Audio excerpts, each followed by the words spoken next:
Satuan Narkoba Polres Buleleng kembali membekuk dua pengedar narkoba jenis sabu-sabu di kawasan Kota Singaraja. Kedua pelaku diamankan saat melakukan transaksi di Kampung Kajanan. Pemberantasan narkoba di wilayah hukum Kota Singaraja terus dilakukan jajaran Sat Narkoba Polres Buleleng.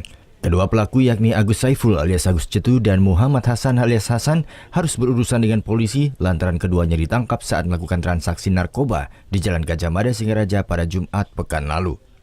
Saat melakukan transaksi, Agus Cetu membawa satu paket sabu yang didapat dari salah satu bandar narkoba di Kota Singaraja.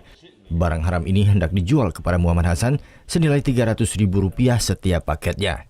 Pada saat transaksi, kami melakukan penangkapan di Kampung Kajanan di Jalan Imam Bonjol. Kedua ini sedang melaksanakan transaksi jual beli.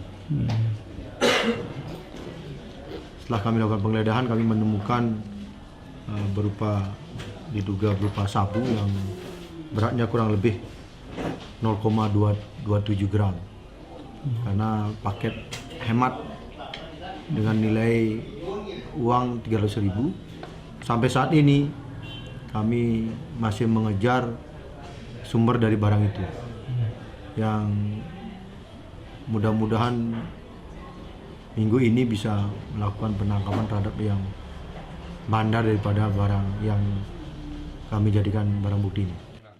Dari tangan pelaku, polisi mengamankan satu paket sabu-sabu dengan berat 0,27 gram dan uang tunai sebesar Rp400.000 serta satu buah HP. Untuk mempertanggungjawabkan perbuatannya, kedua pelaku terancam 12 tahun penjara. Putu Wijana melaporkan untuk NET.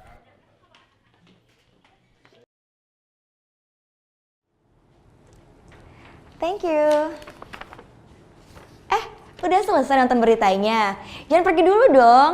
Subscribe dulu dan nonton tayangan lainnya di sini. Subscribe, nonton lagi. Subscribe, nonton lagi.